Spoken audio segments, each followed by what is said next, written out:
Started then. So again, good morning. This is Heidi Mulyeso-Kunzman, and I'm an Associate Director with the Northeast Regional Center for Rural Development and also an Extension Associate with the Community and Regional Development Program at Cornell. And on behalf of the Northeast Regional Center, I'm very pleased to welcome you to the first in our Highlight series. The series is designed to increase the visibility of research and extension activities throughout the Northeast. And we want to be clear here that we're talking not just about center activities, but those of all of our partners working throughout the Northeast. So we're excited to be able to showcase what's going on in terms of activities that are designed to strengthen rural communities and support community and economic development. We have a couple of goals in doing this. One, we want to enhance the awareness of these activities. We know there's a lot going on, and we don't want to see duplication or replication, rebuilding the same wheel. So we want to have people understand what's going on and be able to build on that, and then in turn catalyze collaboration among all of us working in this area. We're pleased to launch the series with a presentation on the center's activities, and to do that I have with me Goetz, the director of the center, and also a Penn State professor of agricultural and regional economics. Again, both pleased to have you. Mary Peabody, an associate director also with the center and an extension specialist in community and economic development at UVM, may be joining us. Not sure yet. She's in an all-day retreat, so we're hoping she can connect in at some point. So before turning the floor over to Stefan, we just want to review a couple of logistical details that we hope will ensure the webinar goes smoothly. And I just want to, in talking about going smoothly, point out that I guess I've done enough of these now that sometimes there are glitches. So I just encourage everybody not to panic. We'll do our best to work through whatever comes up. So if you have questions, feel free to enter them in the chat box or unmute yourself if it's urgent, and let us know on the conference call if you're on that. So in terms of other logistical details, we're going to, in just a couple of seconds after I run through these, do a couple of polls, because I think in some ways webinars are anonymous, and it's just nice, even though we have names, it's nice to be able to get a sense of who's on the call. So I'll throw up those in just a minute. The webinar will be and is already being recorded, and although we're using the conference call, our voices are also being projected through the Connect forum on your computer. So if you not mute your computer screen, if you're on the conference call, it'll provide feedback coming back through the conference system. Mute your computer if you're on the conference call. And also, again, mute your phone unless you're asking a question. And we do encourage questions, and we'll pause throughout the presentation to accommodate them and any comments. We'll also leave approximately 15 minutes more if we can at the end for questions and answers. And if you have a question and haven't entered it in the chat box but want to say it verbally, please just raise your hand using the little icon down in the left-hand corner of your screen below the note box. And again, otherwise, please feel free to use the chat box. And the final thing I just want to point out is that we do plan on sending you an evaluation at the end of this, and we'll be just going off of your names and tracking down your email. But if you're not already connected to the center in other ways and want to send us your email address, that would be really helpful. We appreciate it. You can just enter that into the chat box. So Jane, I got your message. Thank you, and I'll try to make sure that you can hear me a little bit better. We'll make it a little bit louder. Okay, so with that, Stefan, I'm going to turn it over to you. All right, thanks, Heidi.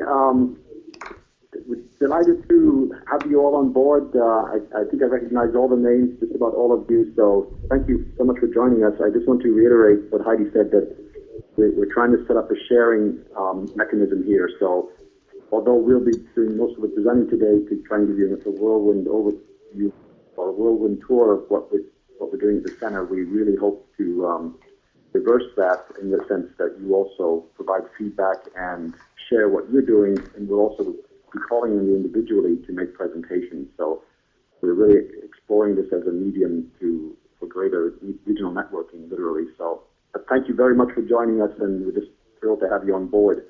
We'll try to cover today, do a brief background on the Northeast Center, and I realize that most of you already are quite familiar with our programs, or with our past activities at least. Look at the programs and activities in terms of a few highlights, And I know the flyer said that we work in 4 areas, but we really have sort of a 5th area that we're starting to explore, is looking at network science, the foundation for much of the community capacity building work that we're trying to do. So these all feed together in terms of economic development and entrepreneurship, local regional foods, balanced use of natural resources. I'll be highlighting a few of the areas or topics that we're working on in each of those. We also have a newly established technical advisory committee. We're just really happy to have that together too, and that committee will be meeting with us at our board meeting next month in Charleston, West Virginia. So that's new. We're introducing those members and also quickly looking at or providing a list of our board members. Then we'll give a quick overview of our homepage, basically, just to give you a feel for where things are, and then conclude with upcoming webinars and a conference that we're sponsoring next year in the entrepreneurship area. So a very brief background about the center. We're basically chartered to work with each of the land-grant universities and their partners in the Northeast region. And as you can see on the map below, we stretch from West Virginia all the way up to Maine. And we have the triple or the threefold mission of doing research, providing educational resources and outreach, and also training both within the classroom, but also across communities to help these communities reach their goals. And the emphasis here is on their goals. It's not that we go in and tell them what to do or what we think they should do, but we help them set the goals and then also achieve them to the extent possible. You can see we're one of 4 regional centers. The others are at the Southern Center is at Mississippi State, the Western Center is at Utah State, and the North Central Center used to be Iowa State, but is currently has moved now to Michigan State. And Scott Loveridge there is the interim director. And you can also see our website there. Heidi already mentioned that we currently have 2 associate directors, Heidi and Mary Peabody at Vermont, and then Walt Whitmer here at Penn State, each of whom are on half-time, 50% appointments. So I'll pause at the end of the next slide, but please, as Heidi said, feel free to raise questions at any point, please, in the chat box. And Heidi, I hope you'll keep track of that. Yes. So in the economic development, in the economic development and entrepreneurship area, we've been working on a program called Targeted Regional Economic Development, and we've been doing this really since 2004. It started with a workshop that we initiated. And this topic, as you might imagine, has become quite timely and relevant given the current climate that we're in.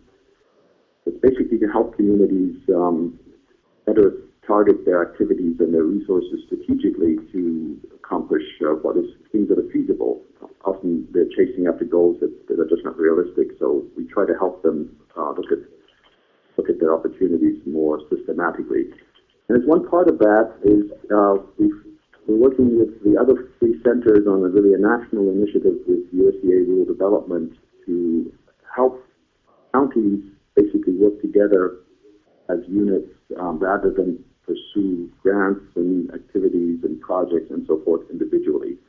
So this is called the Stronger Economies Together project. There's more information on our website about this. We're currently working with 7 communities, the 5 in West Virginia, the 2 in Pennsylvania, and Joanne Kowalski, who's also participating. She's one of our very valued members up in one of our Pennsylvania sites.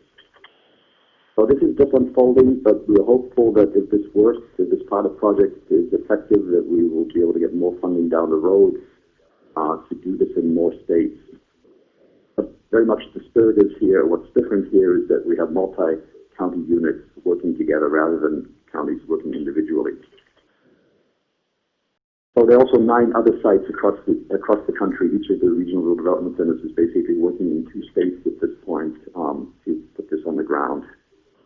Another key area is entrepreneurship, and as you, I'm sure, appreciate, many communities are not going to be able to bring back the kinds of factory jobs that they've lost, and will increasingly have to look at their local communities for sources of growth in the future.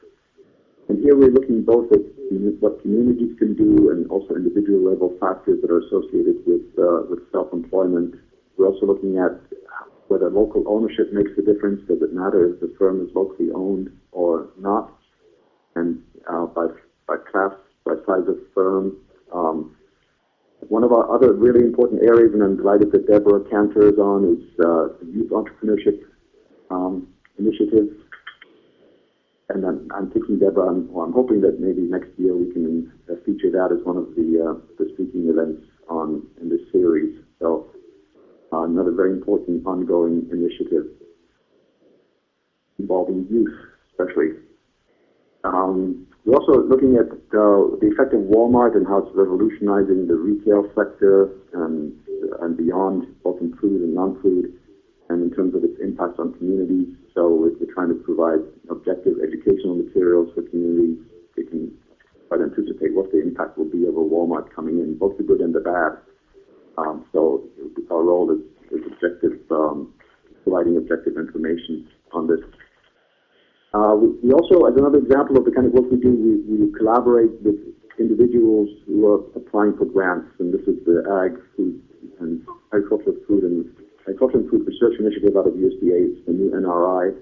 We're collaborating, for example, on a large-scale biofuels project for the Northeast that looks at bringing more biofuels in as renewable energy sources. So we're just playing a minor role there. We try to identify partners, bring them together with other entities.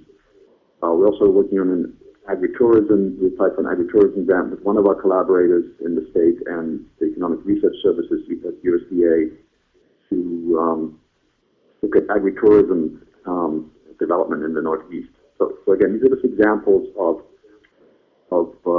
what we do, and we're always looking for collaborations and welcome a call from you or any kind of communication from you if you see opportunities, or let us know if you're interested in areas where you would like to participate. So in addition to the youth entrepreneurship event that we put on a few years ago, we're also planning under Mary Peabody's leadership a What Works in Entrepreneurship 2 conference. Some of you may know that we had this a few years ago up in Burlington. We're now hosting, if you will, a follow-up in Philadelphia on March 30th and April 1st, 2011.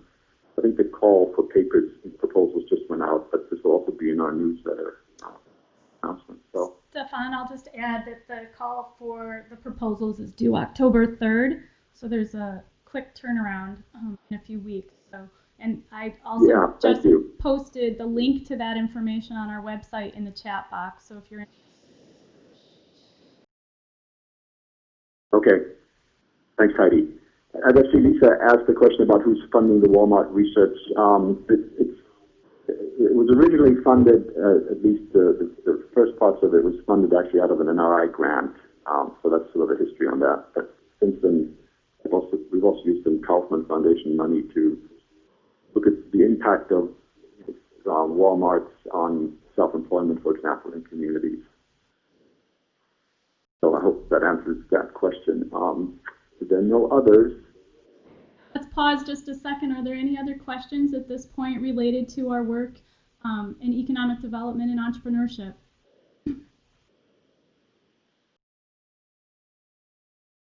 Lisa's typing again, so okay. What people think or type, I'll just, okay, I couldn't remember when that Walmart was, yeah, we'd like Walmart to fund this, but we haven't quite managed to get them to do that yet. So quickly on the next slide, this is an example of what you would find on our website at the level below the homepage, but this is our targeted regional economic development area of the site, and it's like most websites, it's a work in progress. But it is a national initiative, or it's a joint initiative with the other rural development centers. With Steve Della and Tom Harris, and some of you know, are co-collaborators on this book, and some of you even have chapters in here. But this is an example of the sort of the phase 2, where we're trying to go beyond the book and then make these materials available for educators to use with lay audiences. So if you go to the site, you'll see what is TRED, why is it important now, what are clustered, how do you identify them, what are some of the basic tools to use, like location quotients and so forth, threshold models. But we welcome materials that you might have that we should be featuring here to link back to your work. If you have anything of that sort, or if you have ideas for other resources that we should be putting up, by all means, please contact us and let us know. On the right hand, you see there's some data sources like county business patterns, BEA, some tools that are available on the web, such as the location quotient calculated, maintained by the Bureau of Labor Statistics, some other external websites, and further reading materials. So this is, again, this is one example of the kinds of resources we have on our website. Now, turning next to the next area for local and regional food systems, and I'm sure you're all aware this area is simply on fire right now. There's so much interest in these subjects, in this subject at the moment. So we had a conference on local and regional foods back in 2009 in the Hudson Valley, which was well attended, and I thought it went very well, bringing together experts and talk about, and other interested parties to talk about local foods and what could be done in the region. We're looking also at the changing landscape of food infrastructure. You've surely also heard about the declining, basically many grocery stores going out of business, and instead we have these convenience stores springing up, and there are questions about the kinds of foods that they provide. And another way this has been called is what is often called food deserts, where you simply can't get fresh products in some communities, both urban and rural. And we're tying that back then also to obesity research, so the hypothesis being that is you have more convenience stores, less healthy foods, you have an increase in obesity. So it's the environmental factors that also influence what people can do, and that has effects in terms on what on their diets. We are a partner in the Northeast Fair Community Grants Program. We've put a small amount of money into that. Some of you may be, well, I'm sure most of you are aware of that, and you may have also applied for some of the grants. On the map below, you can see the distribution of grant recipients since 2006. So this has been an ongoing effort. And we're always looking to engage these folks more to help them become more effective by learning from one another.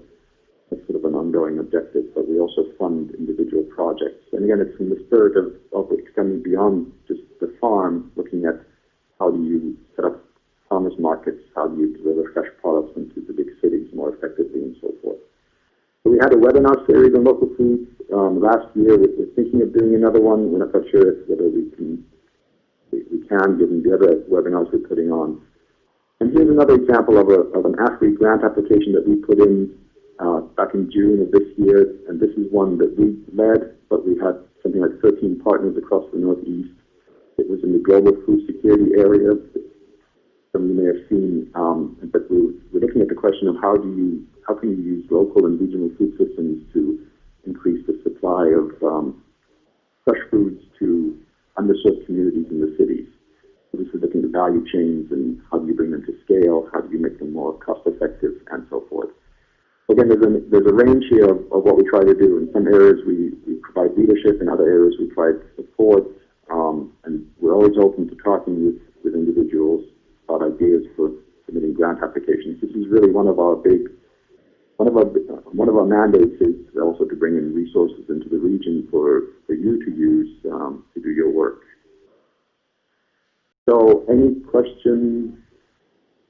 And while folks are maybe entering questions or preparing to ask them, I just want to point out that the Sustainable Community Grants Program applications are due online October 19th, with a hard copy to be sent to SARE by November 3rd. And I also, just to let you know, I typed into the chat box the website address for the Local and Regional Food Systems Conference. Several of those presentations, and we had researchers from across the country that are doing work in this area come to help us better understand what we know about local and regional food systems at this point, and what are some of those gaps. And we have recordings of their presentations there, as well as information about some of the roundtables that we had with extension educators showcasing their work. And I think there's some really valuable resources there.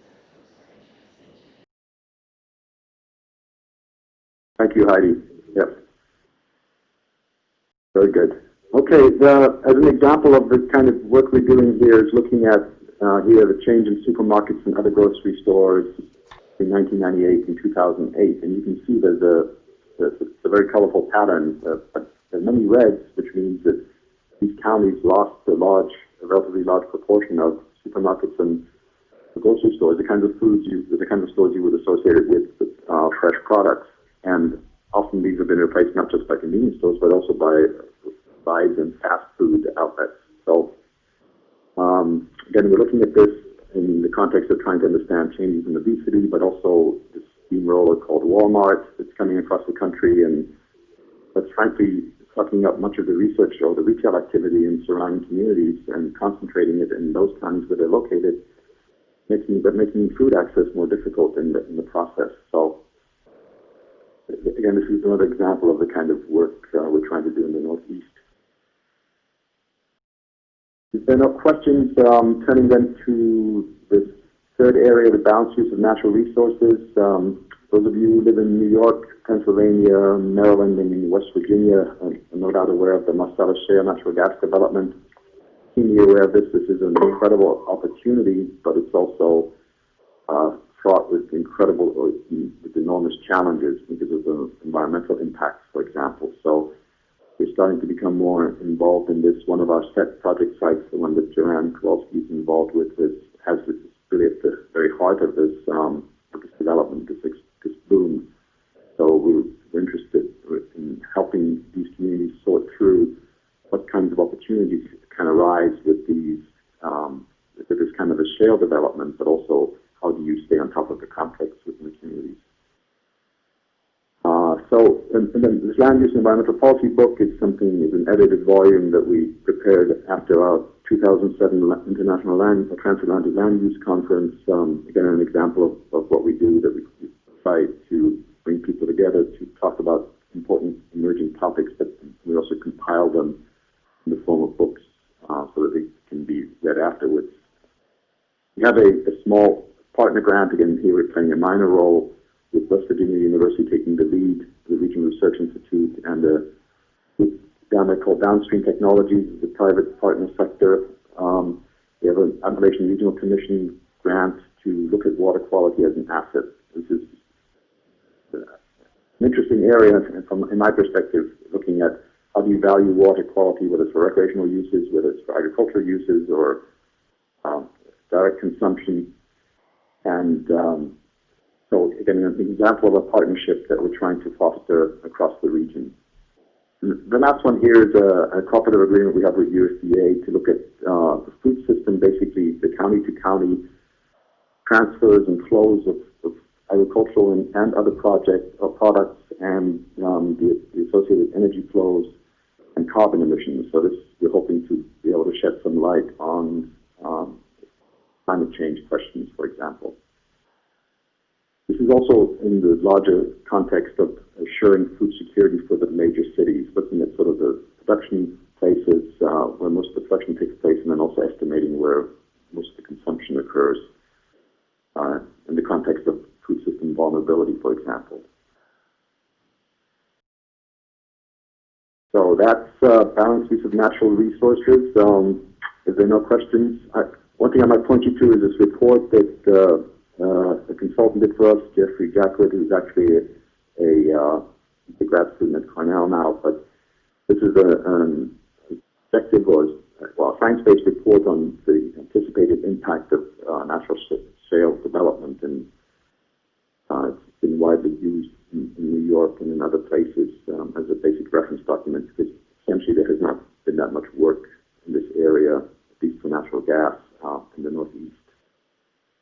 So another example of a product that we put out for stakeholders. Does anyone have any questions before Stefan moves on to the next slide? I just want to be sure we're pausing to give folks who are on the conference call enough time too.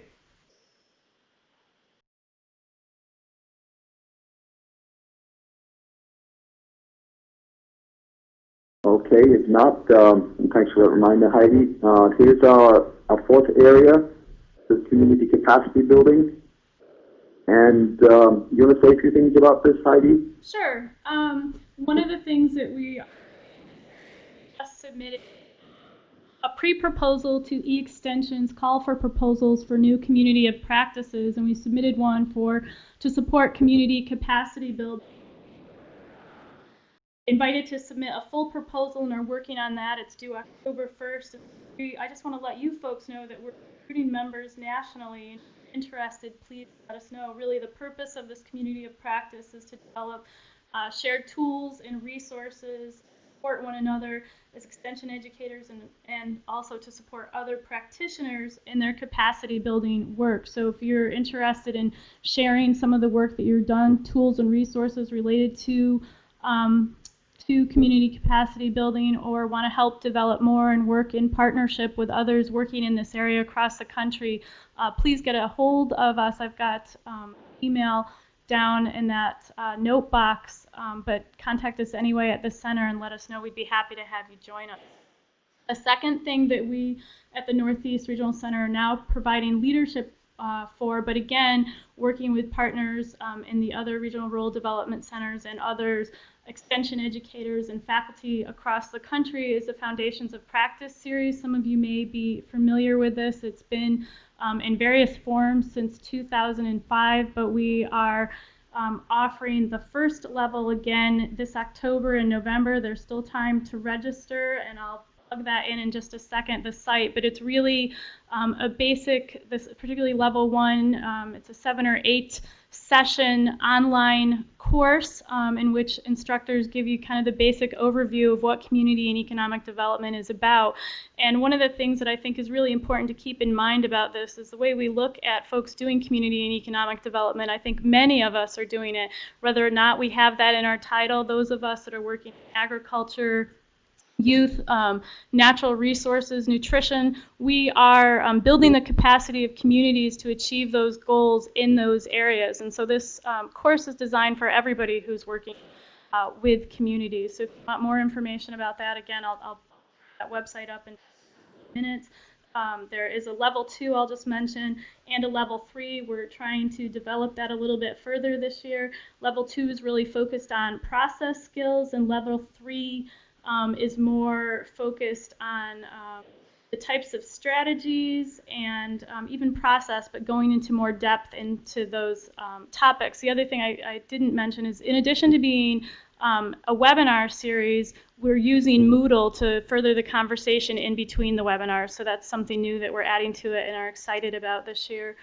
Stefan asked me just to mention our FEMA project. This is a national project that was led by the Southern Rural Development Center, but we're working with FEMA has a catastrophic disaster management program across the country, and they work with major metropolitan areas. In the Northeast, we're working with the Regional Integration Center, which is the metropolitan area of Pennsylvania, New York, Connecticut, and New Jersey, and they develop disaster management plans for basically major catastrophes, major disasters. And so we're working with New York City Cooperative Extension to help mobilize extension resources and skills in terms of community capacity building and education to help provide outreach and support their planning and management through the Regional Integration Center, focusing on disadvantaged populations. So if anybody would like more information about that, again, please contact me. I'm happy to share with you what we're doing. And we're also, you should know, we're working in collaboration with Eden partners as well. So for those of you who don't know Eden, it's Extension Disaster Education Network, folks that are dedicated to this in extension across the country. Is there anything else, Stefan, that you wanted me to mention there? No, that's very complete. Thank you, Heidi. Sure. Any questions about that?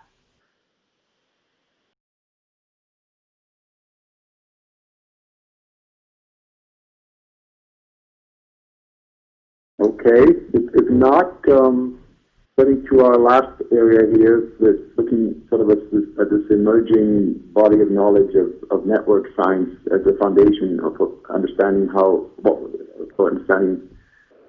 we might do what we do more effectively. And some examples here that we're looking at county migration and commuting networks and trying to understand what difference they might make for communities. For example, if people are migrating elsewhere, are they sending back new insights and other sort of reverse knowledge flows back into the communities that they've left that may benefit them. So we're looking at the linkages that exist between the migration origin and destination, and the same for commuting. With the retirement migrations of the baby boomers coming up, there's a lot of interest in this, and we think it's an important emerging area. We're also looking at networks to foster and stimulate rural partnerships. I did a presentation up in Vermont at the Rural Partners meeting earlier this year, and we're trying to understand who has connections with whom, where are some of the structural gaps or holes in relationships that if they were filled, could make the network or the partnership more effective. So we're literally trying to apply these network science tools to making partnerships more effective, especially in rural areas where you usually lack the density that you have in urban areas. It can make partnerships more effective. So we're also looking at this in terms of how can it help foster innovation.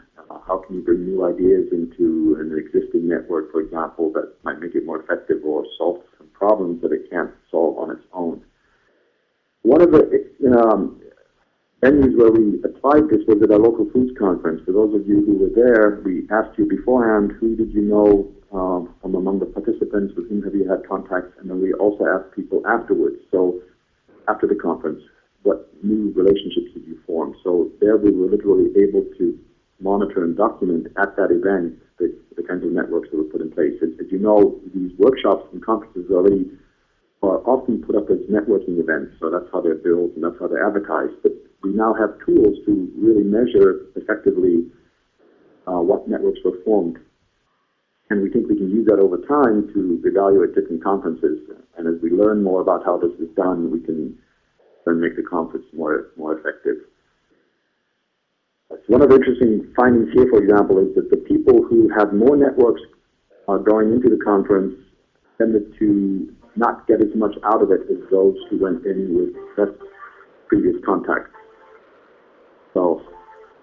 Oh, hello. I think somebody maybe unmuted something. I think they put us on hold, and that might have put the music up. So I think it's okay. Okay. Or maybe not. Would be somebody who dialed in. Okay, well, I'll try to talk more loudly. Somebody may have just come on, and they should, if you would, please mute your phone and also your computer. Yeah, it would have been somebody who called in on the phone line, right, Heidi? Yes. Todd is typing. That's one other thing we need to announce at the beginning of the event, Heidi. I know we ask people to mute their phones, but if their system is set up to play music, then that's obviously a problem. And this has happened on other calls also. Okay. So Todd is typing, but anyway, so we're also working here on an 1890 capacity grant. Todd's question is, did you say that people previously can get more or less? From what we've seen so far is that they get less out of the conference. The conference evaluation scores are higher for people who have fewer connections going into the event. I don't know if that answers your question. And obviously this is exploratory work. I mean, we're still sorting through the results that we have there and trying to understand them. Okay, so we're working on the 1890 capacity building grant also with the University of Maryland, Eastern Shore, and Delaware State University, and also Tennessee State University, to help them look at networks as a way of building capacity among farmers to supply cities with fresh products. So as you know, often it's a question of getting the right network in place. Okay, are there any other questions on networks? And if not, what are you showing in the map? Okay, Todd, that's a good question. The map is supposed to illustrate migration flows. So this will be 1995 to 2000 flows of migrants. So the red arrows would be places or instances where more than 10,000 people migrated from one place to another. And you can see Chicago, for example, and the Northeast Seaboard losing population to California. The vertex layer, the dots is just the origin city or the destination city and the population size there. I should have mentioned that. I just put this up as an illustration. kind of work. I just want to try one more time. Is somebody who is participating in the NERCRD webinar by conference call, if you could please mute your phone. We're getting substantial feedback. Well, unmuted. Actually, I think you have to unmute it. Heidi, I don't think they'll hear you because it's probably unmuted. Can you type it into the chat box? Oh, sure. Thanks. So, again, Todd and others of you on the call, if you're interested in this work, we'd be more than happy to talk with you and see how we can, partner to for publications, going after grants, and so forth. Okay, so turning next to our technical advisory committee, and as I mentioned, we just put this together. We're delighted to have these individuals join us. The majority were appointed by the respective regional associations of experimentation directors or extension directors in the Northeast. So NERA would have appointed the research committee members, and extension, or MEAD would have appointed the extension educators. You can see Dr. Shell Brown at West Virginia University, Todd Gabe at the University of Maine, Kathleen Dang at the University of Vermont, Sidney Schwartz at the University of Maryland, Jenny Curtis, Charlie French, Cindy Myers, and Stefan Skibine on the extension side. And again, this is brand new, so we're looking forward to working with these individuals. Heidi, did you have a chance to type that in? I'm trying. No, it's coming. Okay, it doesn't say that you're typing either, so. Yeah, this is sort of an important do's and don'ts, I guess, etiquette that we should make people aware of beforehand. As I said, it's happened to me on other calls also. Okay, this is our board of directors. You'll recognize folks from your own institutions, some of you. Again, there's the research side, we have the extension side, and we have non-land grants, the Mid-Atlantic Farm Credit, Bob Frazee, Senator Marge Kilkelly from Maine. He's on our board now. Sheldon Jones from Farm Foundation. And then we have administrative reps also from USDA NIFA, USDA ERS, and also from our home department here. So that's our board. Next. Okay, I think the phone was unmuted, so that's good. Next, we have the homepage, and just to give you a quick overview, what you would find there, and you see the programming areas on the left-hand margin. The community capacity viewing, they're not in the same order as I went through just now, but they're basically very similar. You see the foundations, the practice button there, and the rest of the text is cut off, but there are other links there. What we're trying to do with this redesign of the website, and we welcome any and all feedback and comments from you, but sort of have a center news and events feature in the middle. And for example, we're recruiting for a postdoc right now for the cooperative agreement that we have with ERS. You can see the webinar that we're on right now that's featured here. So this is kind of newsy or dated events that, or time-dated events that we can take off after a while. And below you see rural development use information you can use, which is a bit more permanent, but here we're trying to feature some current work. But again, here we also want to put up the kinds of things that you're working on. So as in the spirit of this being a network, we want to be able to show the work that you're doing. We've just put out a report. We would love to feature it here and link to it. And we hope that brings more traffic to your websites. We really want to use this as a partnering tool that you should take advantage of. And then outside on the right-hand margin, you can see the training, conferences, some other areas of our work. The workspace, that's where we have ongoing projects that are not at a stage yet, where we can put finalized products up on the website. So it's sort of a working space, literally. And you see the link to the extension and also the Facebook button. And we are really just exploring these social tools right now. We're not convinced yet that this is the best way for staying in touch with you, but we're happy to be persuaded otherwise that this is a good medium, these are good media. And so again, we'd love to hear from you about what you think works. Next, okay, well, this is I guess these slides are not in the same order, but this is where they are. This is the upcoming webinars and conferences. Again, just to give you an overview of things that we're sponsoring or co-sponsoring. I mentioned the local regional food systems back in 2010. We'll probably do a few more in 2011, perhaps later in the year. The Foundations of Practice Level 1 and 3 that Heidi mentioned, starting in October 2010. Then the regional highlights with the kickoff for today, the September event on the 9th, and then we have follow-ups I'll go over very shortly. The E-Extension Entrepreneurship Series that's been hosting, and then also the What Works conference, What Works 2 that Mary Peabody is running. So just to give you a sort of calendar of events, and I need something like this just to keep track of the activities that we have underway. So, Stefan, yeah, go ahead, Heidi. all I was just going to add is we just want to point out that some of those are targeted nationally and some of those are targeted regionally. So, for example, we mentioned the Foundations of Practice as being one of our national efforts. The local and regional food systems was really designed to connect Northeast folks, but it was open to folks nationally as well. The Regional Highlights Series and the What Works Conference really are targeted on building connections and collaboration across the Northeast, and I think I said it, but the Entrepreneurship Series is national as well. So. Yeah, and we'd love to hear from you if you think this is useful, that if you have items to add here, if we could do this sort of as a permanent calendar, have that up, and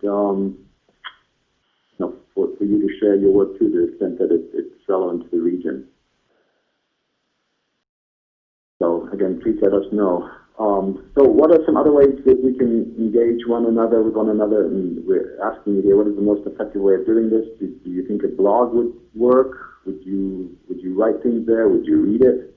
Obviously, this is the kind of thing where if nobody uses it, nobody's going to go there and look, and it's sort of a vicious circle. We have to have a critical mass going to make this work.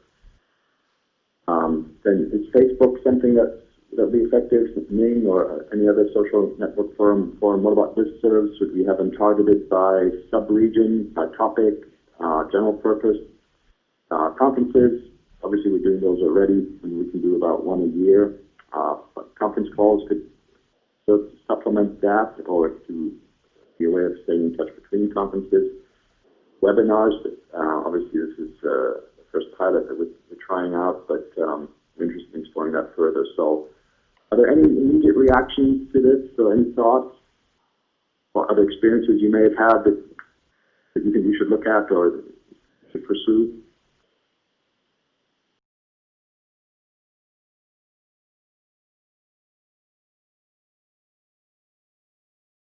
If you don't have comments now, please feel free to share them with us later, because I think this is an ongoing process for us, and we certainly welcome your insights. We have talked with the Northeast chapter of the National Association of Community Development Extension Professionals about perhaps facilitating some sort of communication list where people can share their work across it. We know that there's so many different forums out there. We don't want to add to what some people may perceive as a burden of incoming information, but we do want to help facilitate your work and facilitate connections. So if you have specific suggestions, please let us know.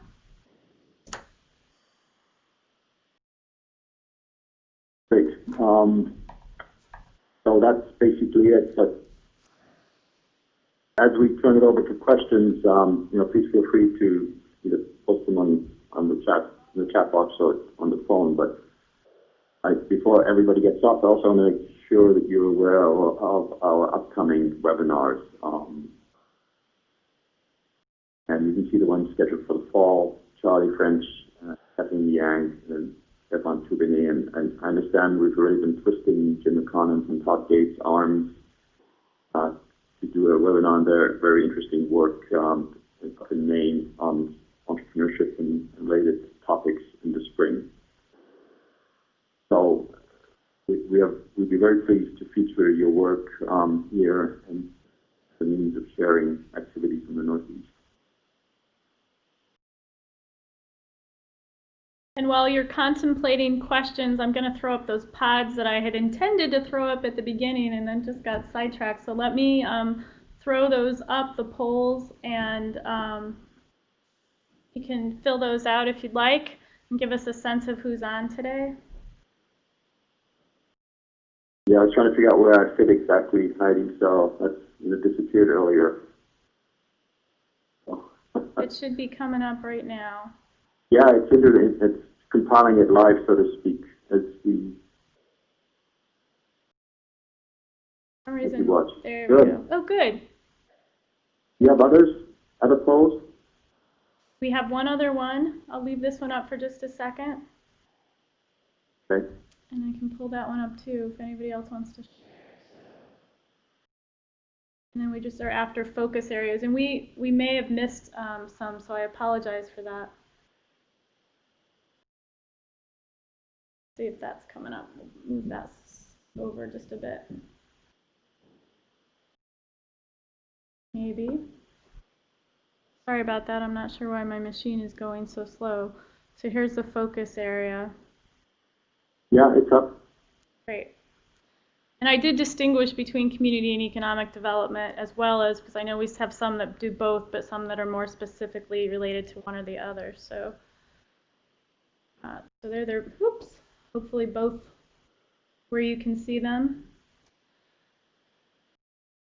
If anybody else. So does anybody have any questions while folks are finishing filling this out? Let me broadcast the results so you can see the second one. Okay, I think Anna Dawson has suggested a topic, if I understand correctly, small-scale food processor feeding product. That would be very interesting and certainly fit in with our local foods area. And all of these questions of infrastructure for farmers to sell locally, how do you decompile that or resurrect that after it's gone away? I think it's an interesting topic, so I'd be happy to entertain that. Thank you, Anna.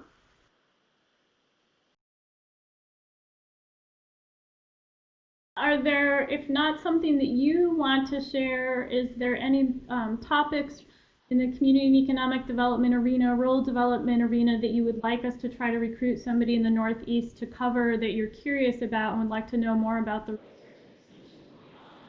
in that area? If you share that through the chat box, that would give us additional ideas to help continue this through the spring. So again, we have some folks already lined up, but we're more and really excited about being able to feature this. So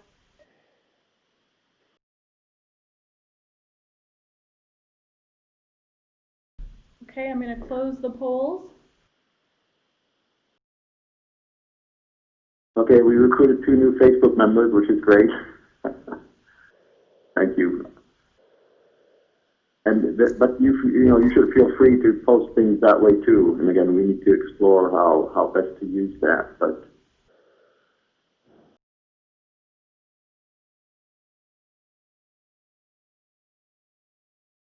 okay, Lisa, yeah, I hear that's a good topic also. Heidi, it sounds like we really need to resurrect our local food series. Mm-hmm. We've got 2 in that area right now, and I know canning is also becoming an important topic in addition to freezing. And people are coming back to the land grants and asking for resources on how do you can products, especially as they grow more food and as the economy being what it is. So we'll see whether we can track down experts there and put on a webinar. Ellen, great. Thanks very much for sharing that you're working on leadership development. Cornell is actually starting to look into developing a leadership network, possibly in New York State, to support leadership development programs. So that's really good to know that out there. Hopefully we can connect with you at some point to get more information. Thanks for sharing that.